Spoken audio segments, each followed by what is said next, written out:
Welcome back, everybody, to the show. I am your host, as always, Jay Villain, aka that Villain Jay, and with me is my co-host, my eternal co-host here on the Black Council is Numbskull. Hey guys, what's up? There he is. Twitch.tv/num_skull_. There he is, ladies and gentlemen. Fresh off his we pulled him out of his dark depression cave. Yeah. We are recording this on Tuesday, which happens to be 2 days after Sunday. On this particular Sunday, I don't know, man. I don't know. It wasn't the best day of my life, but it was almost the second best day of my life. The first best day of my life was when we won the Super Bowl last time. Yeah. And this was shaping, it was really close to being the second best day of my life. And yeah. And for those who don't know, Numbskull is Philadelphia adjacent, I guess you could call it. And that's his team, the Eagles. And unfortunately, they did not win the Super Bowl. I guess I understand it was I didn't watch it because reasons, but I understand it was basically because of a bad call. Yeah, it was a call that, like, basically the referees, and they're instructed like this in most sports, like especially where it involves like contact between players, like basketball and football and soccer. They're instructed where if it's like a close one and if it's like questionable, to just not call it and kind of just like let the game play out, so that the game itself and that the competition isn't ruined by a possible bad call. Yeah. So that's the biggest issue, is like it's a very ticky-tack kind of penalty that they threw that gave the Chiefs the opportunity to just like close out the game, basically. Whereas, like, had they not thrown a flag, the Chiefs would have actually kicked a field goal, gone ahead, and then we still would have had to go down and score outside of that. But the penalty made it so that we never even got the ball back. That was the issue. Yeah. So it was just a little frustrating, but yeah, unfortunately, I actually like the Chiefs though. So like the Chiefs are my AFC team. Okay, because our old coach is their coach. Okay. Yeah, so every Eagles fan, they might not admit it, but they all have a soft spot for the Chiefs because of who the Chiefs coach is. So if I had one team that I would want to win out after the Eagles, it is the Chiefs. I have been telling everybody that. Like, so it's not like, it was kind of like a win-win thing for me, because I like both teams that were there, but I obviously like 100% wanted the Eagles to win. But you know, so the second best scenario, and obviously our team has a pretty bright future, I think. That's fantastic. Now that we've successfully alienated our Magic audience. No, I'm just kidding. I know a lot of people like both. Let me make this a relevant segue. Let me. Speaking of Philadelphia. Oh, there we go. Nice. Speaking of Philadelphia City, MagicCon. Yeah. Numbskull will be there. He will be signing hats. He will be signing Magic cards. Swamps. If you bring your swamps, he will not sign anything but a swamp. Well, I won't sign any islands. How about that? Okay, but okay. Me, I wouldn't. I only sign swamps. Okay, Numbskull's a little more flexible. You would sign a green card. You would sign a forest. Yeah. I'd sign a forest. I would sign a plains and a mountain for sure. Yeah, I would definitely sign a plains and a mountain. Okay, so Fiat, we won't sign islands. Okay, that's flat. I would sign a baby. Bring a baby. Whatever, forearms, forehead. Yeah, sure. Boobs, whatever, Cast. Yeah, Cast. Boobs. I'll sign a boob. Sure, no problem. He will be the representative from the Black Council. We have a few other people going. We're going to try to do some live stuff. We're going to try to do some videos, some events. I'm going to tell Numbskull to get as much video as he can. I'll put it on my channel. We'll do a little, we'll try to do something fun for y'all. Speaking of Philadelphia, I unfortunately will not be going. However, I want to say that I may go to SCG Con in Charlotte. Charlotte is very close to where I'm at. It's pretty. I've actually been to Charlotte a few times and I like it. Okay. And the professor's going. Professor Tulare Community College is going. So okay, nice. It's MTG and Flesh and Blood. I've never played Flesh and Blood. And so I don't know if anybody's actually going to SCG Con, any of our viewers. I might. I'm not saying I will, but that's in March. Nice. Maybe you can represent us there. I'll represent us in Philly. Maybe I can do that if my Ring Wraith costume comes in time, where I can be completely swathed in black, Nice. and unknown amongst the. And I said, well, nobody knows what I look like. I was talking to Snow about it. I was like, nobody knows what I look like. And she goes, yeah, but as soon as you talk to anyone, they're going to go, hey, it's Jay. Yeah, I recognize that voice. Wait, yeah, you're that guy from the thing. Yeah. You know, he said maybe not everybody, but somebody go, oh, I read it's a distinct voice. So, and if I show up with a Necrons bundle, you know, a little obvious. A little obvious, but I might if anyone else is there. Maybe we'll do something. But speaking of which, the people that support us, which we'll actually be meeting some patrons at the I think at Philly. Yeah. There's gonna be a couple of people there. We can do like some patron interviews or like patron interviews, call out, whatever. Take some pictures. Take some pictures with patrons. Yeah, we'd have to get some pictures and sign our new hat. We have a hat for sale. I'm struggling with some other designs right now. I actually, believe it or not, I paid for a graphic design. I was tired of using the one that was free. I upgraded to the $2 a month graphic design one that has more tools and stuff on it because I was restricted. So I'm reinvesting in the channel, guys. Nice. And that investment comes from our lovely patrons, which I will read out because Numbskull did it last time. Sure, go ahead. The Clash, Lars Van Breem, Xylo, Beast, Jamel Zilla, Stumfa, Trexodactyl, Magic Studios, Lord Gypticus, Mamulian, Cassius, Nickel Nuts, H-Man, Ulfveer, Dante Valentine, Cleverest of Sounds, Blood Chief, and of course, Paradabo. Thank you all for being patrons. You can become a patron for how cheap? How cheap is it to become a patron again? As little as one monetary unit. One monetary unit. That's $1. $1. It's whatever it is. Whatever $1 is in your country. Per month. Wow, you don't even have to do it per episode. You can do $1 a month. $1 a month, you'll get all kinds of stuff that we think is hopefully it's well worth over $1. Yeah. If it's not, we're not doing our job right. Oh yeah. Hopefully we're giving you the content. So you will get to listen to this early. You get early access to the videos and to the podcast. You also get access to the super secret inner layer Discord, where we discuss things, go over stuff. And you also get voting rights on what happens as a member of the council. You get voting rights. What do you want to see? What kind of builds you want to see? Last week, we did a Mardu build based on what the Black Council told us to build in the Discord. We had other ideas, but they said, no, we want to see, what did they say? They wanted to see Token and Toxic. I think they wanted to see some poison action. Yeah. Yeah. So we built around what they kind of wanted. It was fun. It was fun. It was fun. Yeah. And if you want to see a certain guest, we're going to get some more interviews with other content creators. You want to see them on the channel? Tell us who they are. Well, we listen to our council. This is a round table podcast, not a square table podcast or a trapezoid table podcast. Round table podcast. So we want to hear from you. We want you to join the Black Council for as little as $1 a month, $1 an episode, whatever you want to give. It all goes into the show. It all goes into making content. Personally, I just spent what we send for the patron. We're renting this $1 million studio. I've got a graphic design thing that I'm making more merch with. And I think we basically just bought our pre-order packs for Arena with the money that we made. Yeah. For the past 2 months. It covered my pre-orders basically. Yeah. So it just buys us cards for the games. And, you know, no yachts as of yet. Not yet. So we'll see. Maybe we'll get there. We'll get a Black Council fleet together one day, but not yet. Today is not that day. But transitioning again, I'm a master of beautiful segues here.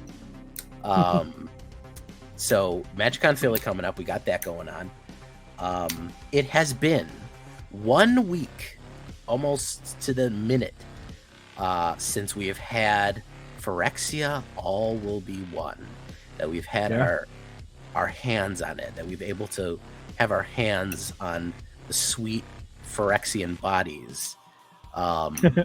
And we're going to talk about that. We're going to talk about the shift, the good, the bad, and the ugly. What is a hit? What is a miss? What did we miss from our all of our pre-gaming that we did and theory crafting? The new meta, how to counter the new meta. We're going to go over every topic. And we should have got some user submitted questions. Maybe next time we'll get some user submitted questions, some council submitted questions to do. Yeah. And maybe we'll finish with that. You know what? I'll put them up in the Discord right now, and we'll see if we can answer those at the end. But we're gonna just talk meta. We're gonna talk how the game changed and our impressions, our first impressions 1 week into this brand new set. So I don't know if we want to give it a full letter grade yet, or maybe a number, or however you feel. What let me just get your overall impressions. Let's go. How are you feeling about a week in so far?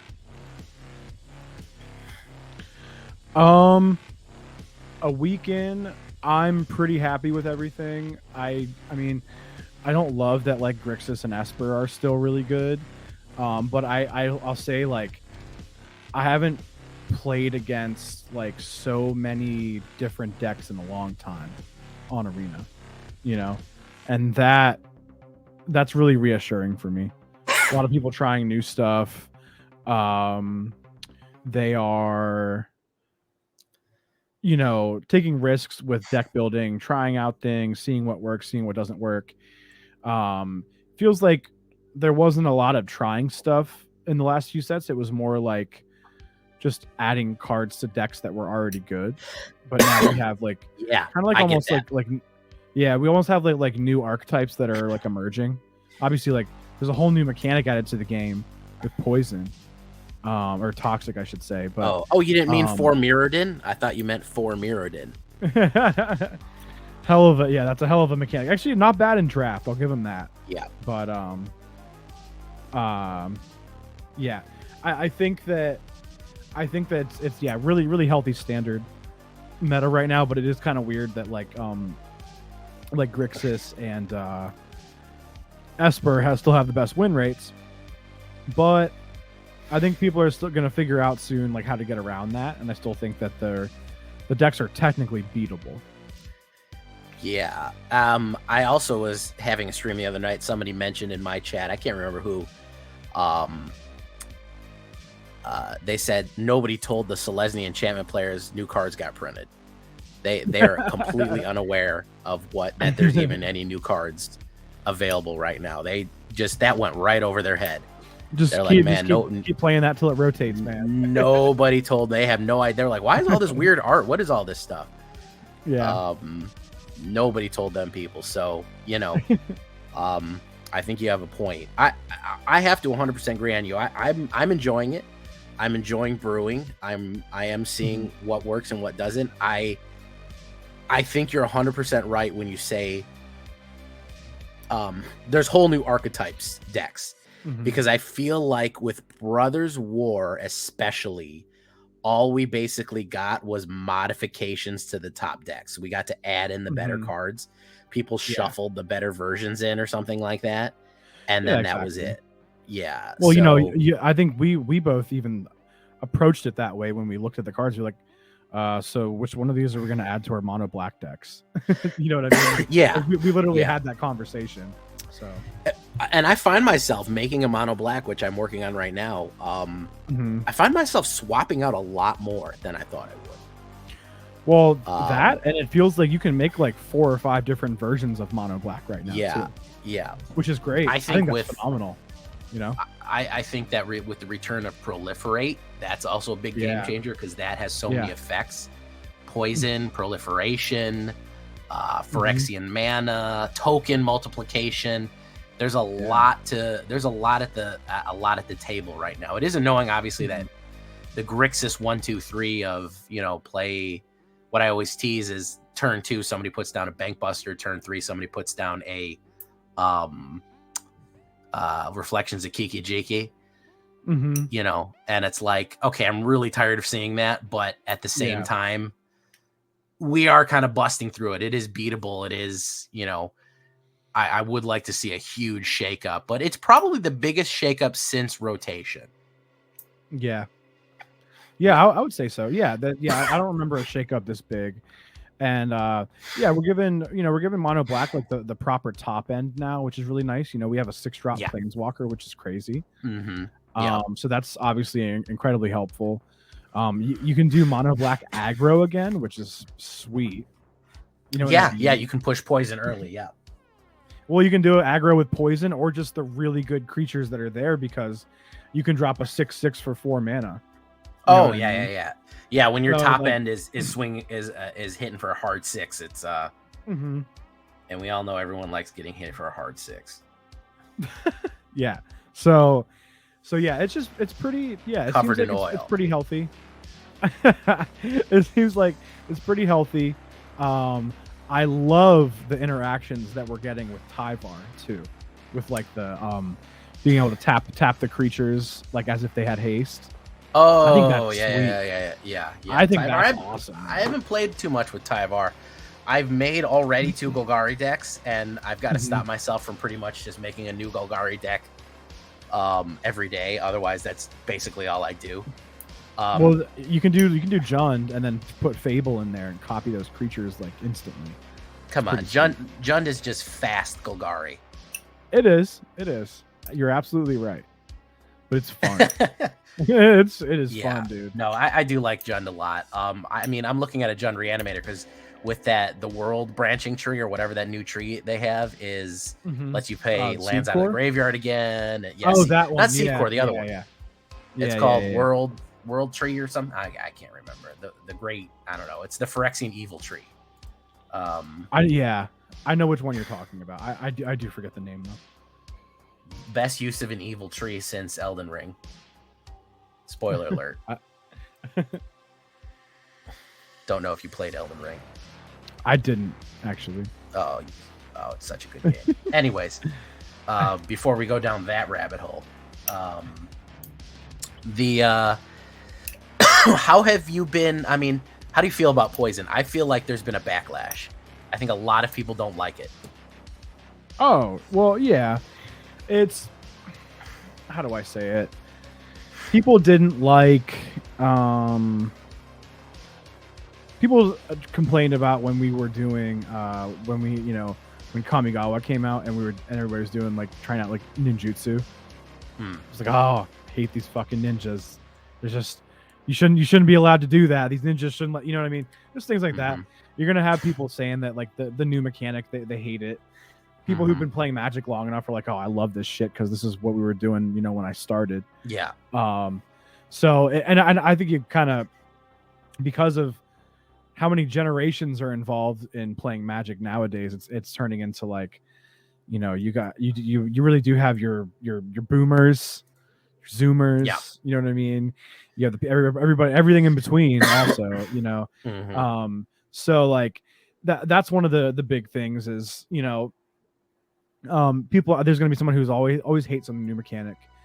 Doesn't like the change. There are people also who go into Magic and they say, I want to run with one deck and I'm going to use it for 2 years until rotation. Yeah. Well, and then a set comes out and says, no, can't do that. And they get angry. Yeah. They banked on that, that happens a lot. So, but to me, it's important. It forces you to try other stuff and it forces you to get better. And you can either welcome that with open arms or you can, complain about it the whole time. Those are, you know what I mean? That's my idea of it.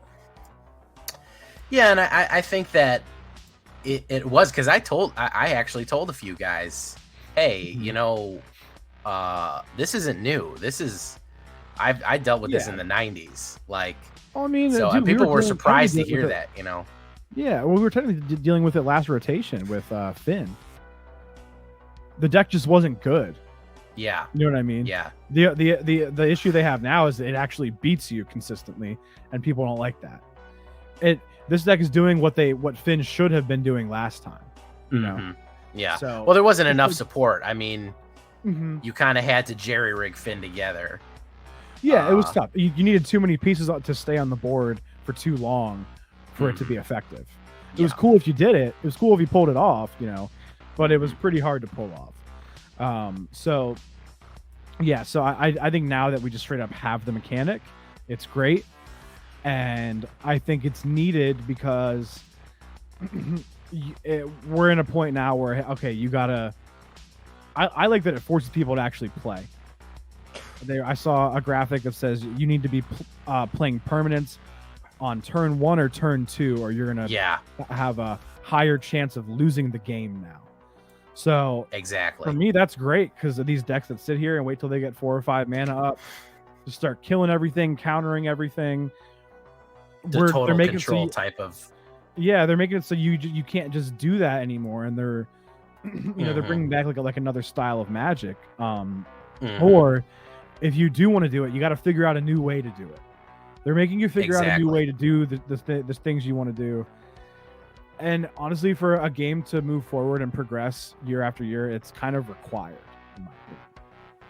No, I think that's correct as well. I think that there's got to be some innovation coming in from somewhere. Otherwise, you are really just stagnant, you know? Yeah. It's just, it's a matter of you're just stuck there. So, you know, and I don't really mind it. People seem to have trouble dealing with it. I think that is kind of the issue. They don't really know, like, what should I do about this? And I think that is probably part of the big issue. Yeah, they're like, what do I do? You know, how do I handle this? And that's probably a lot right there. That's probably just they're getting poisoned out, and they don't know how to handle that. They don't know what to cast, how to counter it, you know. And I think once more people get their hands on it and are like, okay, all right, if people have swarm mites, just make sure that I'm stocking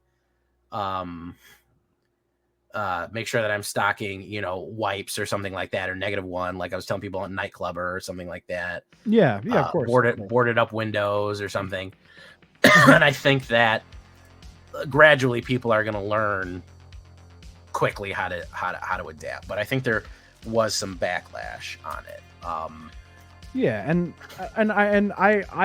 I do get it. Like, you know, it can be intimidating to have to completely change up your game plan, but you know, you gotta kind of roll with all the punches here. You know what I mean? You can't just keep doing the same stuff. But if you can think of it and, you know, really sit down and think about your gameplay and think about your losses and what caused me to lose, what was I not able to deal with, what should I be able to deal with in the future? That's that's part of like becoming a better player. So I think it's important that everybody experiences that, honestly. You know, it's like just think of it as practicing. It's just the same as practicing and learning new things in practice. If you play a sport, you don't practice the same stuff that you've always practiced. You have to try to learn new things if you want to move your game forward in a sport or whatever. You know what I mean? So yeah, you just always try to learn new things. Always try to be open-minded and be receptive, and just always be thinking about, you know, what you could do to make your deck better, or if you could play better or whatever, because it's important. But yeah, I mean, I think it's great. I think we're in a really good spot, and we're still figuring it out. I don't think anything's solved, you know. No, I don't think it's really solved yet either, because I hear people the same thing, like I win one, I lose one, I win one, I lose one. I think we're really in a lot of flux right now. You know, and I think a lot of it is what I tell people is, hey, try some best of 3. Yep. Try some best of 3. I've been enjoying best of 3. You might get somewhere with best of 3 because you have a little bit better knowledge of what is supposed to happen. You know, you've got kind of a better overall view of, you know, if somebody is running poison, you could easily be having the counter to that going on. You know, you could easily be running something that is going to help that. And you can obviously stock anti-poison antidotes if you allow me that small pun. I like that. Yeah. in your, you know, in whatever you're doing. you certainly can, and I think that is going to be part of it, is just being able to adapt, unlike the Selesnya enchantment players who just are completely not interested in any cards. Well, I'm not trying to defend them, but I will say a lot of people did the Selesnya enchantments when Kamigawa came out because it was a really good budget deck. You know what I mean? Yeah. So a lot of those players, I think, who do the Selesnya enchantments, I think they are like free to play players, and I think that they got caught slipping, and they haven't been working on maintaining a collection because that deck has been so good for so long. Yeah. And now they have to. You know what I mean? But it is tough when you're free to play. You have to maintain your wild cards and keep drafting and keep doing events, and you have to grind. You know. Okay. Well. So. You know what my counterpoint is? Here's my Kamigawa was a year ago. Oh, for sure. Yeah. We're 1 year into this shit. Yeah, dude. Yeah, you had a year to figure it out. They did. That's my counterpoint. If it was like 3 months later, it's the next set. I'm like, all right, yeah, guys. Well, yeah, that's like damn. Yeah. Yeah. Okay. You know, it's Whiplash. You can't get the cards. Like if you do like I do the calculations, I do that every day. You know, if you get 5 wins a day, which I granted is a lot, but even so, not even filling the full wheel, you can get about 40 packs a month. Okay, yeah. So that's 5 wins a day. Even if you don't want to get 5 wins a day, let's say you get 5 wins 5 days out of the week. That's still like 30 packs a month. Yeah. I think they just like it because it's good. No, they do. They do. They just like it. Well, and they didn't have to burn a bunch of rares to do it. There's a lot of really good uncommons. Oh yeah, uncommons in that deck that make it pop. You know. Absolutely. So that's one of the biggest things. But yeah, like I said, not defending them, but I think that is why they're still trying to force it. But I think they're gonna realize pretty quick it's not gonna work anymore. It's less effective. I mean, it still works. It is much less effective with poison. The reason being is I see that, you know, they used to use the big hit with Junkai, the enchantment guy, that life gain. They'd hit for like 10 life. Oh, and Catilda. They'd put like Catilda on. Yeah, they'd put Catilda. And they'd have 40 life, and you would just say, all right, screw this, and you would probably just quit. But now it doesn't matter how much life they gain.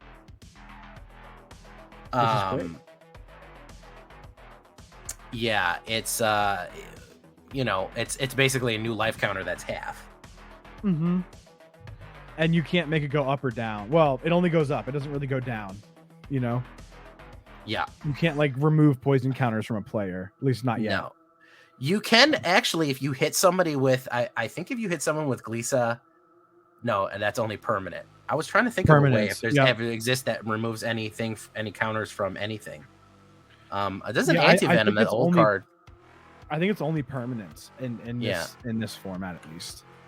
But yeah, so I guess we had that, and we know that the metas. Oh, I guess one more side note: mono white is good again, but it's not aggro. So that's noteworthy. Almost a 60% win rate in best of 3. I'm looking at the untapped meta right now. It is the most popular best of 3 deck is mono white mid range. Jund and Grixis are right behind. Esper's up there. Mono black's 4, so that's a thing. Mono black aggro. Yeah. Mono black and mono white are like right behind each other in efficacy and popularity. I think probably that I would probably say do you think it's the mites? I think it's the mite swarm decks that are winning it, that in the mid range. What is the white mid range, or is it just? Yeah, here I can like pull up a list. Of one that's like really effective. So no, it is a lot of the older stuff. Are they really adding anything new? Let's see. The Steel Seraph has been killer. Yeah. Oh, they're playing Ossification. Okay. So just quick lockout. better removal. They got another good another Emperor Planeswalker, the Wanderer. Mm-hmm. At least Of this course. list does. I don't know if and Mondrak, because some of them are creating a lot of tokens. So yeah, Mondrak is pretty solid. Yeah, Mondrak is legit. So this one does have a little bit of a poison element. The one I'm looking at, it does have some mites and it has Mondrak. Okay. And it looks like and some of them run Mirex too. So they do just kind of like that, like gradual, because it is so grindy. Mm-hmm. They'll get those gradual hits on you. Yeah. For poison, you know what I mean? Mm-hmm. Just little things like that. But yeah, it looks like a lot of the versions are running Mirex. Lay Down Arms has obviously been such good removal as well. They also have the White Sun's Twilight, where they gain a bunch of life too. Yeah. After they kind of get set up. So yeah, just having like another Planeswalker, and then they do rely pretty heavily on Lauren, the one that destroys an artifact or enchantment when on. Oh yeah. I've seen more of her popping up. Yeah. Yeah, they rely like that, and Lay Down Arms is like very cheap removal, and then Lauren's a 2-for-1 because you still get a permanent out of it. It's like a Chupacabra, but for artifacts and enchantments, and it's 1 cheaper. And then they love their wedding announcement, this and that. They all play 4 wedding announcements. Yeah. So they just kind of like want to set up that wall, until they can like protect their planeswalkers and this and that, and outdraw you, outgrind you, this and that. So mono white's good. Annoying to play against, but it's a good as deck. always. It always is annoying to play against, but I guess I'm glad that it's not like that aggro, because the aggro almost like didn't force you to be a good player. The mono white mid range, I'll say that you kind of have to know what you're doing to play it. You at least kind of have to know. Yeah, you have to make like correct decisions. The aggro is just like, how many creatures can I put out? And let me just push. Yeah. So I appreciate that we're not just dealing with, can I get to a board wipe fast enough to beat mono white? Yeah. I appreciate that we've moved past that. But man, if you want to try to outgrind it, you're gonna have a hell of a time. So yeah, kind of like pick your poison. It's no pun intended. It's just gonna piss you off in a different way, but I guess it's refreshing to not have it be the aggro method, And yeah, I mean, aggro's I've seen a lot less mono red. I've seen that cool off a little bit. Again, no pun intended. I've seen a little bit more red mid range, which I like. I like when red is a little bit more thoughtful than turn cards sideways. For sure. I think Mondrak has helped with that. I think Sulfim has helped with that. I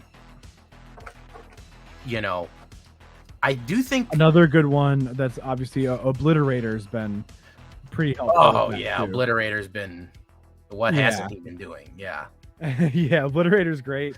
Mono red just can't deal with it. They like they scoop. Yeah. They scoop.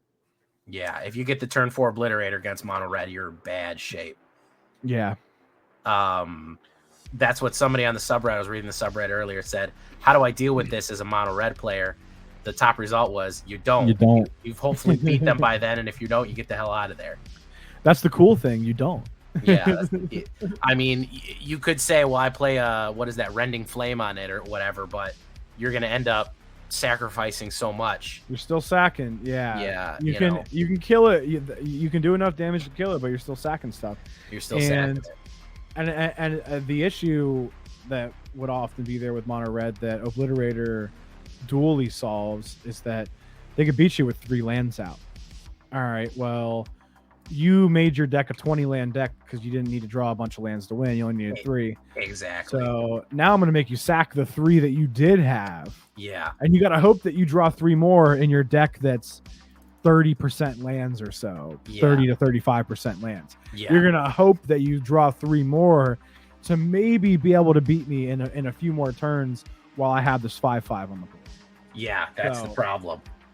Yeah, so it not only does it, it makes them sacrifice it, it also directly attacks how the deck is built to begin with. So outside of just the fact that you have to deal with a 5/5 that makes you sacrifice stuff, you're likely going to have to sacrifice all of your lands because you don't have that many lands in the deck to begin with, and you don't have that many out. So just all around a powerhouse. We love Obliterator. That was on our list. That was on our list. Oh, what a smooth segue! Look at that, Mr. Smooth Segue over there. Yeah, it was on our list. Speaking of our list, one of the things we wanted to go over was how correct were we with our choices.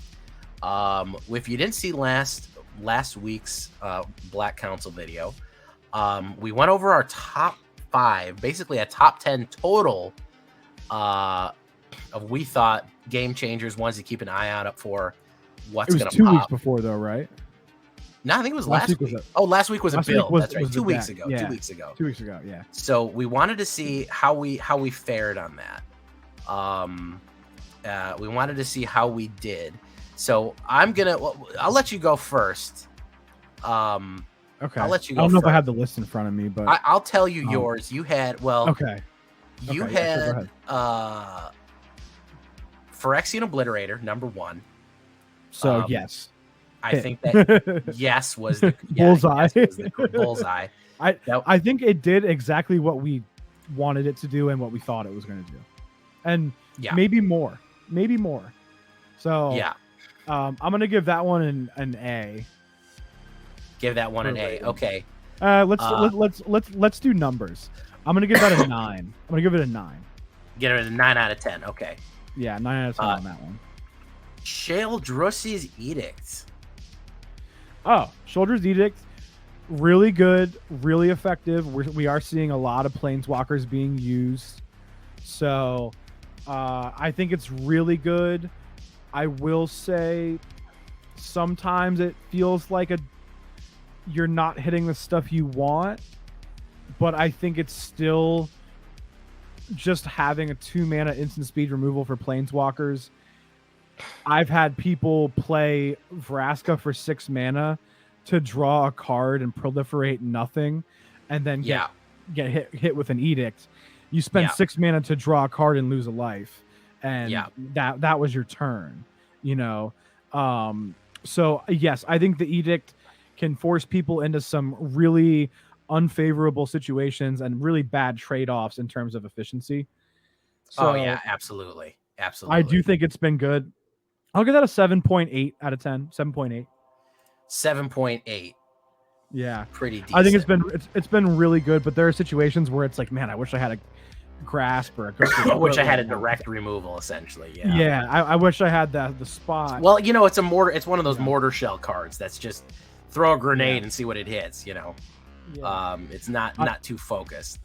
Another thing I like is that it also gives you constant priority, so you can kind of bluff some things from the opponent. But also, if you're only playing mono black, it kind of gives it away that that's what you have, because not many other things in mono black give you priority when there's no creatures or planeswalkers on the board. So like, I can, based on what people play, if they're playing mono black, I can kind of know based on how and when they get priority if they have an edict in hand. You know what I mean? Yeah. So it's nice to have it sometimes, but also sometimes it gives it away, which you'd like to not give it away that you have that, because there's not really like much flash in mono black. So it's like it's either like an edict, or I don't even know what else you could do instant speed mono black when there's no permanents on the board other than lands. So so it's kind of easy to guess, but it is nice to be able to just like bluff stuff too. You know what I mean? Yeah. Anoint with Affliction. Anoint? Did I choose that one? Yeah, you choose that one. Yeah, that's on your list. Well, evidently. Oh, that one. I'm sorry. I haven't used it as much because I haven't admittedly played that much poison, but man, this gets used against me a lot. I'll give that one. I think it's still good, and I think it's still good instant speed, just really good exile. I think that it's like a 6.3 out of 10. Not a perfect hit for me, but I still think that like people are using it a lot. I guess I need to try like a mono black poison or like the Orgeat poison, and you try to use this. That could be something. I haven't made like one of those corrupted decks yet, which I think I should. So personally, I haven't gotten a lot of value out of it, but I've seen it a lot and it's been used against me a lot. Any poison deck that runs black is using this, in my opinion. Yeah, I don't see why you wouldn't. It's great removal. So yeah, I think it's good still. But I think one of the reasons it might not be as high is because people are doing poison without black. People they're doing poison without black. That is a a thing. So that might be another thing. Like we thought that all like you would do like back in the day it was like Golgari. That was your poison color combination. You know what I mean? Yeah. Or maybe Gruul, maybe just mono green. But white didn't really have toxic before. No. And nobody really had toxic black before. Did. Yeah, so that was another part of it. So now it's so diversified that like honestly, I think Selesnya toxic might be the best personally. Selesnya toxic, I mean, I don't know. I'm partial to the Golgari toxic. White toxic I did today, and that is extremely effective. I'll tell you, Skrelv on turn 1 and Jawbone Duelist on turn 2. You're attacking for potentially 4 toxic on turn 3, unblockable. You know, that's not a good look. So that's a tough hit there. Speaking of toxic, Plague Nurse. What would your rating with Anoint with Affliction then be? Ooh, Plague Nurse. I had Plague Nurse in my draft today. Oh yeah. Yeah, it was effective. It helped win me a couple games. I did do a draft this afternoon. Okay. Plague Nurse, I knew, and I remember saying in the podcast it's going to be a bomb for a draft card. I still stand by that. I still think it's a good draft card. I haven't seen it in constructed. I will admit. I think there's just there's too many other good cards, I think. There's really beefy 4-drop green creatures that like the one has haste and it's a toxic 3. Yeah. Like just stuff like that, you know what I mean? But it is still a really good draft card. So yeah, I'll give myself a 7.1 on that one. Okay. Because it's very effective in draft. It could still be used in the other, but you also, in a lot of these constructed toxic decks, you want to be very selective with what you put in the 4-drop. Yeah. You don't want a lot of 4-drops. You want to go 1, 2, 3.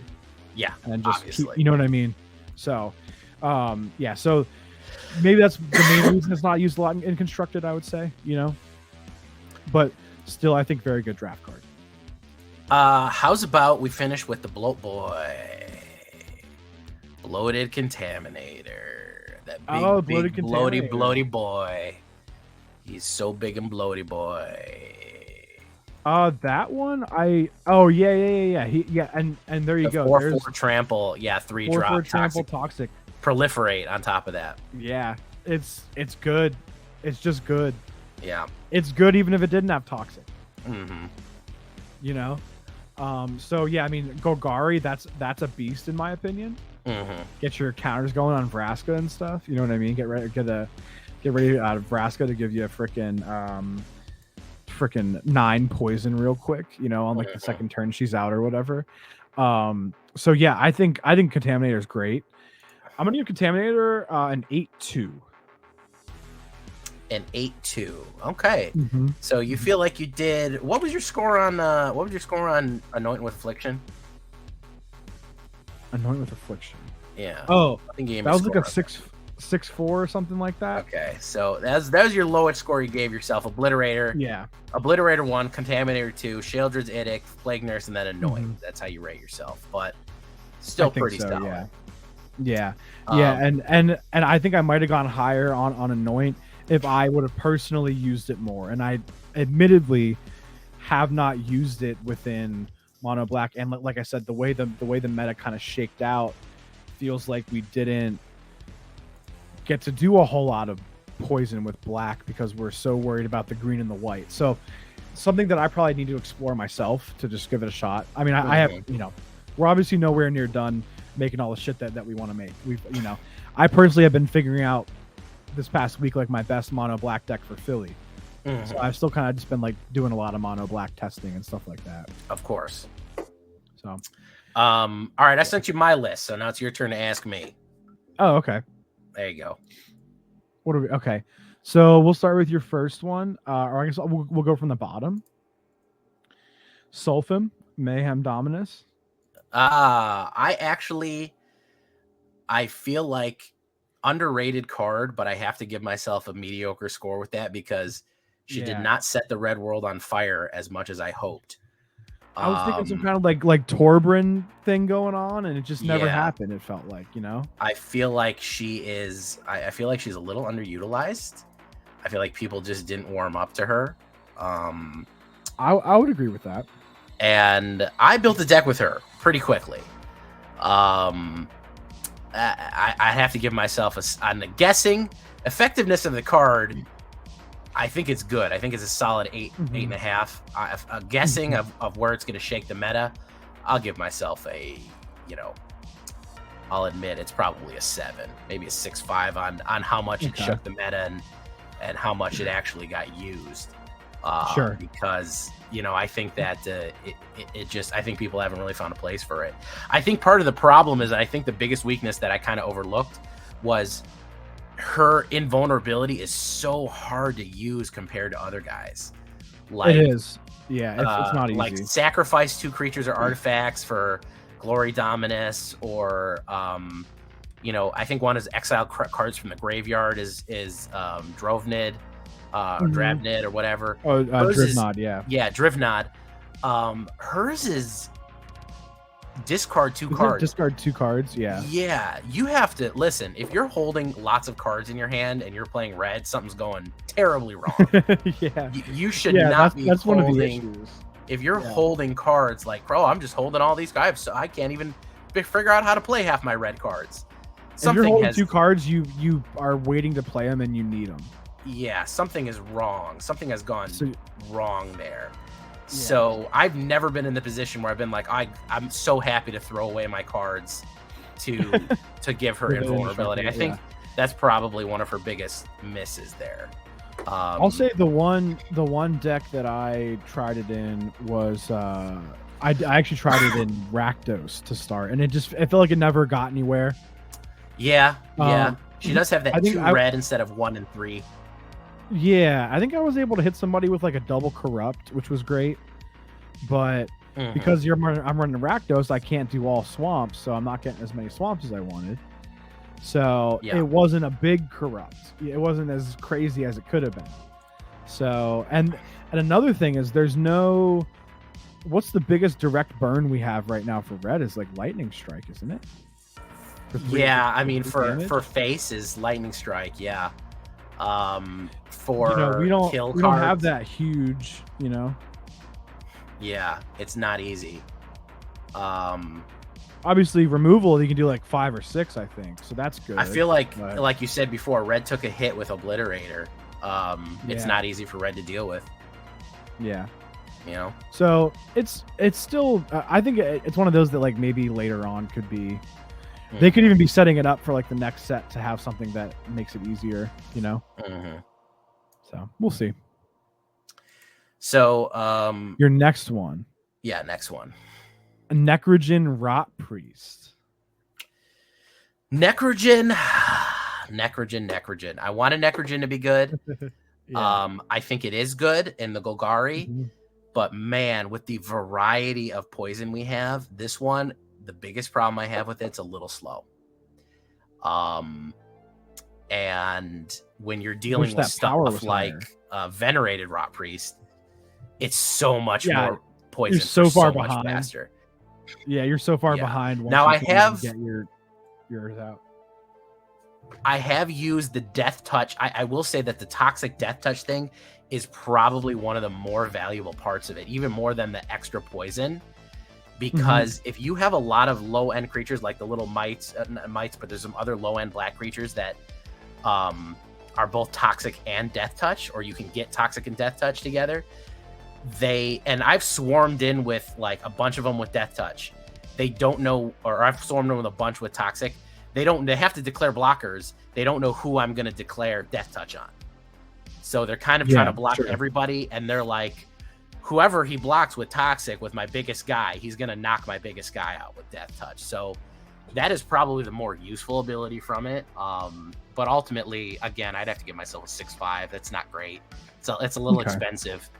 I will say that the 5 toughness is very useful, though. That's hard to burn out. Yeah, that helps. Removal for it, so.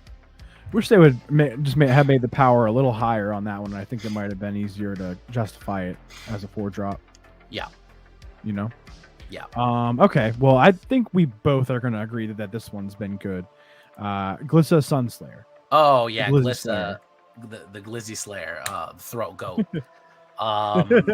Fantastic. I mean, she performs exactly how I thought. Fantastic offensive on first strike and death touch. Fantastic defenses with a whole Swiss Army knife of abilities. This is also, speaking of, we're making fun of Selesnya enchantment players. This is their worst nightmare. Oh, absolutely. Glissa is coming for them. They whisper to their children terrible tales of what Glissa has done to them. It's coming for their firstborn.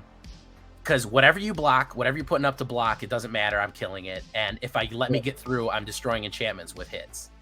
So, you know, it's not good. And if you're throwing creatures at me like those big, you're stacking them up with what's that one? The one that gives +1 for each enchantment and artifact. What's that crazy enchantment? Machiko. Machiko. Yeah, Reign of Peace or whatever it's called. Reign of Truth. Reign of Truth.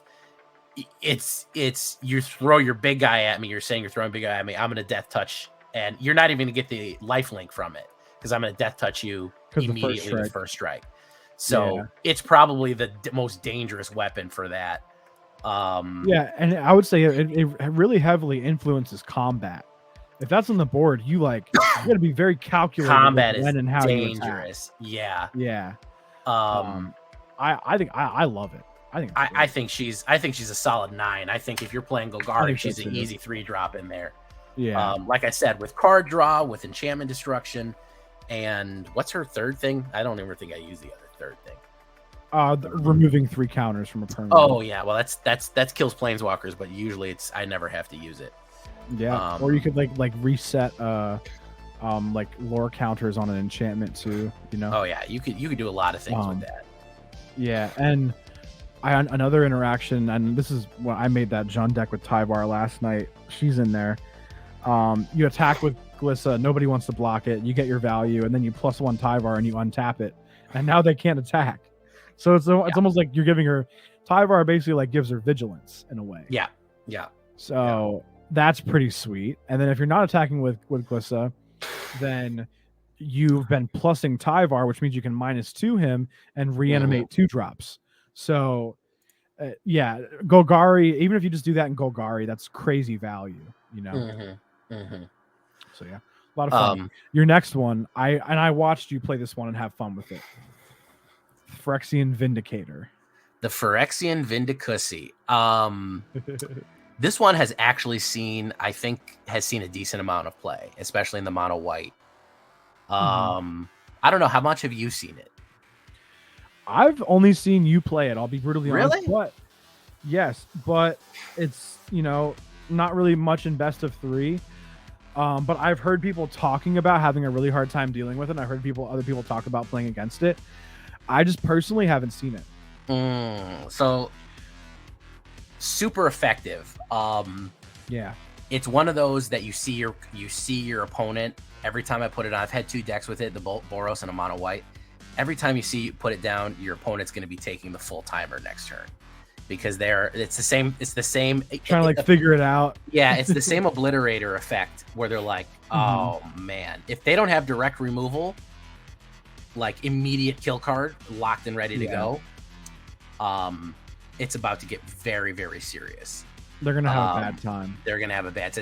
It's the same effect as Vindicator. It's not as deadly as Vindicator, I would say. Now it can kill you. Obliterator just makes the game very hard. If you swing in on a Vindicator, I can throw all the damage right back to opponent, to ops. So that is the problem, especially against Stompy. You know, I think I had a mono green guy scoop on me because of that. I think it was Golgari. No, not a Golgari, a Gruul. Like a Gruul Stompy is just like, what, I'm attack with my 7/7 and you can throw 7 damage back on me, you know? Yeah, and that's the thing, because and that's where I think the Vindicators, the two colors they're really good against are red and green. Yeah. Personally. Yeah. If you don't have rules like double bad. Because does Vindicator take, is it combat damage only or just damage in general? I think it's just damage in general, I believe. So yeah, it's like the only way to remove it is either fighting it by which deals damage, or to deal damage to it directly. So they literally can't remove it. Especially the Vindicator. They can at least get rid of the Obliterator. Yeah. And sack a bunch of permanents. No. But they actually can't. Well, I think the only thing they could do is the thing where they make it lose all of its abilities. But you could make it lose its abilities. You could exile it, or you could get its toughness to 0 with like a negatives. But yeah, any damage that it's immune to damage. It's any kind of damages. So at the very least, I mean, you can damage out an Obliterator and take the hit. You can, you know, but a Vindicator is coming. It's coming. You're not stopping it. Yeah. So yeah, I think that was definitely a hit for you. Speaking of hits for me, I got one more. Venerated Rot Priest, which, you know, oh god, the amount of Rot Priest. I mean, it's a 10 and a 0 simultaneously. You know, it's in a quantum state at the same time. Because it's miserable to play against, but so fun to play with. Obviously, I hate the Selesnya spam. That's the absolute most, disgusting way to play it. I had a Skrelv into Rot Priest the other day. That was pretty ridiculous. Ooh. Yeah. So that's the Selesnya they were doing. That was their 1/2, and then the extra mana from playing the Rot Priest allows Skrelv to tap and protect it after you target it and get your poison counter, and then boom, it's still on the board, and you're figuring out if you can deal with it because you need more removal now. Yeah. So Skrelv into Rot Priest is pretty ridiculous. Hell of a 1/2. Really tough to deal with because you have to deal with both of them eventually. Yeah. So it's tough. It's definitely tough. Yeah, that was another hit from Jay. I think that one has absolutely taken over. I think has absolutely taken over the meta. I think that's probably the biggest meta shaker. I've had 2 scoops, turn 1 green, turn 1 forest, turn 1 Rot Priest. I've had 2 people scoop on me. Just be like, nope. Yeah. Especially in best of 1. Happening. It's like the matches are quick. They're just like, all right, next one. You know. Yeah, it's not happening. Yeah. I don't blame them. So yeah, that's definitely that was a hell of a hit. And then we had, well, I guess what would you rate that? That would that? Oh, you said 10. A 10 and a 0. 10 and a 0. Yeah. It's miserable, but it is super effective. You gave Vindicator a 9. I'm gonna give it an 8.5 because I don't think it's seeing a lot of play, but I think it is effective. Yeah. And then was Glizzy a 9? Oh yeah, Glizzy's a 9. Glizzy's a 9. Necrogen and Sulfim were a little lower because they're just kind of feels tough to get them to work right now. I don't think they're taking over a huge spot. Yeah. And then we had Elish Norn. We had as King of Card Elish Norn, and sad to say, seen her outside of like early access. Haven't seen her. I don't get it. No, I'm kind of surprised. I kind of want to make her work. Is double it? ETB Do you think effect. Do you think we don't have enough valuable ETB shit, or is it too late by the time she's out because of how fast the game is now? I think that it's a game speed. I think it's a game speed issue. I think she has a skill issue. She is a turn 5, and you're saying that a turn 6 I'm going to be hitting double ETBs. What's the payout for that? Like, unless you can I should be hitting double ETBs on like turn 3 or 4. Yeah, I shouldn't be doing it that late. Can you think? I mean, I guess you could stack. You could hold in your hand 3 or 4 ETBs, like 3 2/2 cards that have a great ETB. But I can't even think of cards that just have a phenomenal ETB that I want to hit. Well, it did feel like Alchemy had better ETBs, so I don't know if she might be like good. Hey, maybe an Orzhov, Yeah, with like City Stalker Connoisseur and like brushstrokes and stuff like that. Yeah. So I don't know if, and I'll be honest, I haven't played Alchemy in over a week now. Oh. Well, not over a week, okay. just about a week, because I hit Mythic about a week ago. So yeah. Oh, okay. I forgot to ask you what Mythic rank you are. You're number 58. I'm like 1700 something. I'm a little lower right now. Okay. Well, I had some bad matches earlier. I happen to be Platinum 2, thank you. I'm not in Platinum 3 as I normally am. Okay, you're about to hit Diamond. You may or may not know that I am the CEO of Platinum 3. I did know that from Twitter. Yeah. I am anybody who's going up ranks, you have to fight me in Platinum 3. That's the rule. I'm kept there as his guardian. So you have to be Jay's Plat 2 boss in Plat. Yeah, when he's you're not getting to Plat 2 without going through me first. So but yeah, I haven't played much Alchemy actually, and not that I still think it's sadly a little broken still. I do take slight issue with that, Grixis and the Rakdos stuff and Esper still being such problems, but it's just been fun to play some standard and just kind of know more what you're dealing with. But I think Elish Norn might be more well positioned in Alchemy, so I don't know. Yeah, I don't know. Yeah. Okay. Where do you think that the meta is going to close it up? Where do you think the meta is going to land? What do you see positioned as the takeover spot? You think it's just going to settle here on mono white as it normally does, or do you think that we have a few unexplored gems or something we got going on? Or we got any big tournament? You think maybe after MagicCon it'll shake up? Somebody might come out with something. Well, the issue with that is that the main Pro Tour event there is Pioneer. So they're not playing standard. That's actually going to be a paper event for the actual Pro Tour. Wow. It's going to be a Pioneer Pro Tour tournament. So the closest thing we have to that is Explorer. So it'll be different. And Pioneer is a little bit more of a solved format, unfortunately. So I don't know how much.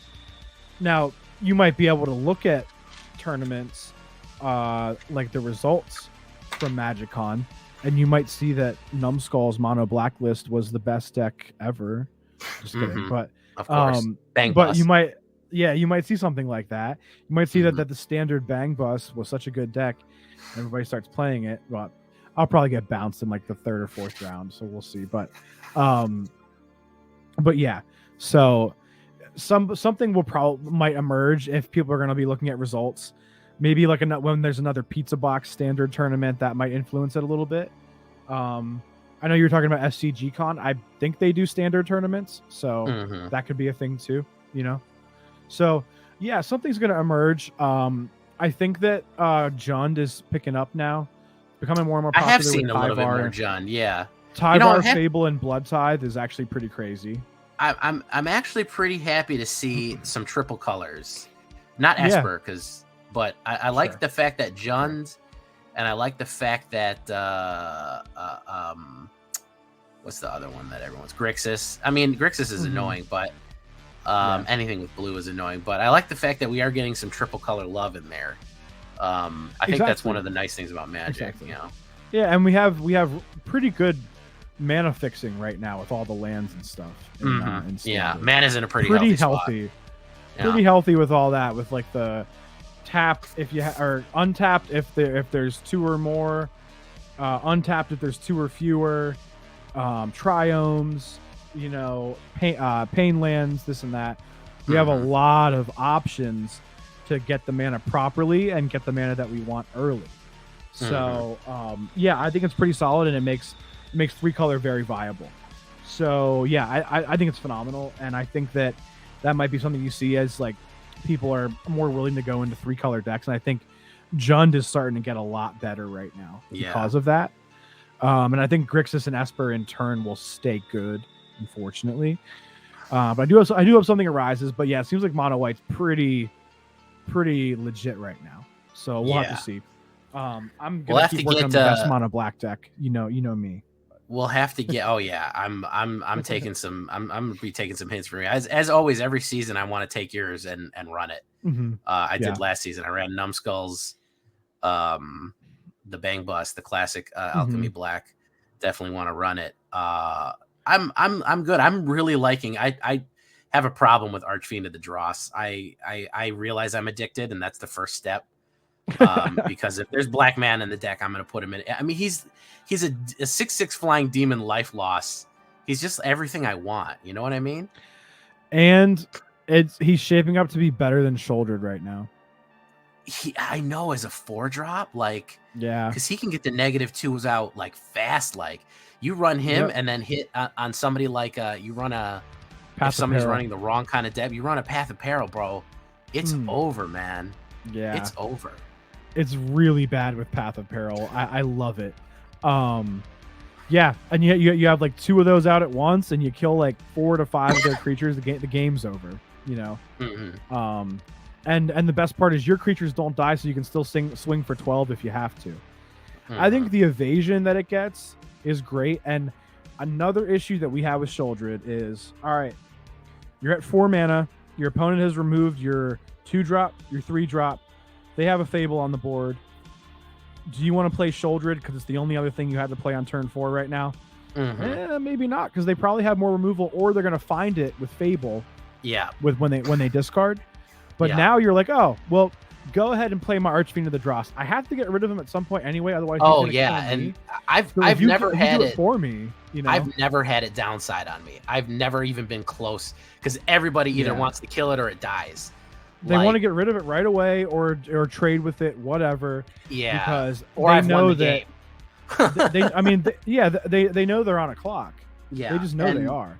Oil proliferates, so if you even have 1 proliferate card, you got another turn off of it. You can run the Monumental Facade, which has 2 free oil counters on it. It is barely a downside. You know, so. And you know, I went and bought that. I went on a little LGS hunt yesterday. Bought that card and paper. Even the showcase art, 50 cents. Wow, really? Yeah, man. I was like, is it gonna go up? You think it's gonna go up? I might buy a bunch of. Dude, buy 4. I bought 3. That's because they only had 3. But I'm not even gonna play paper. I just want him near me. That's what I have the card. Yeah, but if you look at that, like a card that costs 50 cents is arguably more viable than Shouldered, which is 60 to 70 a card.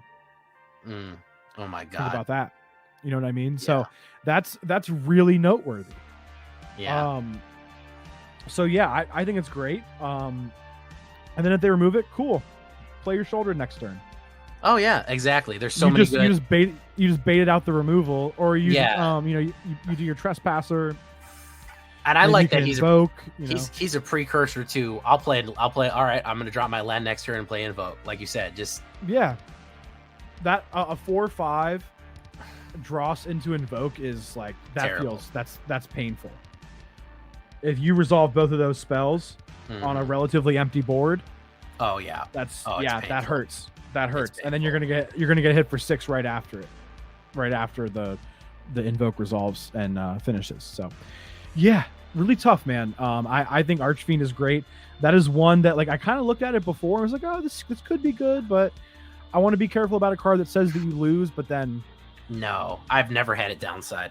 I think we were worried about it because we were used to a slightly slower standard, and we were thinking that it was going to sit out there for too long without being able to connect. But because of how much this set sped up standard, it made the card that much better, if that makes sense. Yeah. Because everybody's worried about the 1, 2, 3 now. The removal heady. Yeah. Yeah. They want to do the 1, 2, 3, and they want to try to get you early, but that's a surefire way to make somebody run out of gas, is having a 6/6 for 4 mana. For sure. Especially when you start swinging with it, and then maybe you play another one, or you have your own removal. So, yeah, I think Archfiend's great. I think that's probably the one card that I think we both thought it would be good. But yeah, that's your sleeper. Sure. That's your sleeper, like rookie of the year right there, man. Yeah, absolutely. Yeah, rookie card. And yeah, I have that in my mono black. I have 3 in there. I think there's 1 in the sideboard, so I have to buy 1 more of that card. But like, that card has allowed me to go from running 3 or 4 Sholdred to just like 2 Sholdred now. I don't need all those Sholdreds anymore. Really? Yeah. Unless you're running a specific draw, she's Yeah. good, but she's not that good. And she's a death touch, so she's a great body, obviously. But yeah, you know, and it's nice to have that extra drain because it's still a threat, but it's like Dross is just so powerful. I don't know if you need to go out and buy all those Sholdreds anymore. Dross might make the value of Sholdred go down, you know? Yeah, and I think that, you know, the life gain is nice, but man, 2 life lost every time you kill. Like, oof. Every creature. And it's not just once per turn, you know? That's the biggest thing. Some of those are just once per turn, but Dross is like, oh, you lost 4 creatures? All right, well, you lose 8 life. Sorry, kid. Yeah, it's bad, and people forget with all the tokens, it's great. Oh yeah, and people forget that they swing into a hard wall, and I've had guys just go, oh, well, I'll just suicide swing and I'll try to get past them, and they just not paying attention, and 5 of their creatures die. I'll lose 10 life, and it's just like, I should probably just quit now. Yeah, so yeah, Archene's great. Pretty good. Well, I guess guys, let us know the cards that. What cards did we miss? What are you excited about? Did we miss some? Did you guys have cards that you think is a sleeper, or were there cards that you guys thought would be good that you totally hit on, or did you whiff? Let us know. And if you have, are you having trouble brewing? Are you can't decide what you want? Are you losing too much? Have you never lost a game the whole season? I don't know. I don't know what you got going on. Are you a perfect person? Are you not a perfect person? But yeah, let us know, and in the comments ask if there's any, or ask any questions you may have about the meta. And like we said, any questions or any issues you have building decks, you can let us know, and we could probably help you out with that too. We'll gladly help you. Especially in the Black Council Discord. Especially in the private Discord. Help you the best over there, because we have a super secret deck list area in there. Yeah, we have more. We have like it's a little bit more refined in the sense of like of people like people are pretty active in that server, more than on like your standard Discord server for a streamer that you follow. You know that you're in there, but there's like 150 people in there. You don't always want to talk because you don't know everybody. It's more of a personalized experience. Yeah, everyone is wearing more personalized. Everyone is wearing silk smoking jackets and sitting in leather chairs and drinking punch. Yes, and drinking out of crystal goblets and listening to music on a Victrola. It's very fancy. And everybody's real chill. Not to say people aren't chill in either J or I servers, but like everybody's real chill in there, and they're quite friendly, and they're just a little bit more active because we all kind of know each other a little bit better because we've been in there for like what is it, like almost 6 months now. Oh yeah, absolutely. This is episode 21. Jeez. Our podcast can drink. Our podcast can drink. That's beautiful. Oh yes. Hey, our podcast is still old enough or young enough to date Leonardo DiCaprio. It sure is. It's going to pass the point soon. So watch out for that. But it can drink. So good spot. Good spot to be in. So join the Black Council. Once we get to 20, we're actually at 17 right now. Once we get to 20, we're going to do the 3 more. We're going to do the invitation only tournament. So watch out for that. I'm ready. I'm ready too. That being said, I think we'll bring this episode of the Black Council to a close. Thank you, everyone, for coming, and good night. Thanks, guys. Take care. Bye-bye.